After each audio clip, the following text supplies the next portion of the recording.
নমস্কার, আমি ডক্টর সুনীল শাস্ত্রী ত্রিপুরার আগরতলা থেকে বলছি। আমার আজকের উপস্থাপনা সরস্বতী পুজোর আগে কেন কুল খাওয়া নিষেধ। পুরাণের ব্যাখ্যা অনুসারে সেই বিষয়টি জেনে নেই।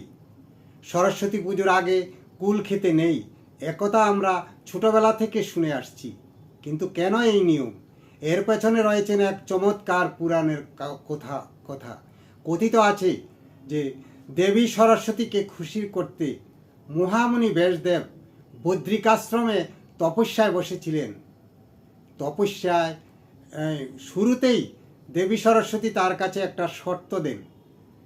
তিনি একটি কুল বীজ রেখে বলেন, এই বীজ থেকে চারা গজাবে, চারা বড় গাছে পরিণত হবে, গাছে ফুল আসবে এবং সেখান থেকে কুল ফল পেকে ব্যাসদেবের মাথায় পড়বে।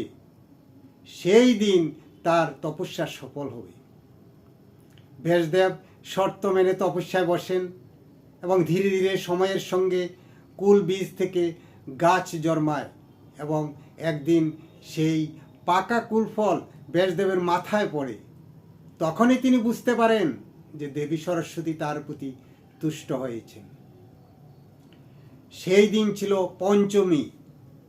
ওই দিন দেবী সরস্বতীকে কুল নিবেদন করে ব্যাসদেব এবং ব্রহ্মসূত্র রচনা শুরু করেন। এই কারণেই সরস্বতী পুজোর আগে কুল খাওয়া নিষেধ। আর শ্রীপঞ্চমীর দিনে দেবীকে কুল নিবেদন করার পরই তা খাওয়া শুরু করা যায়।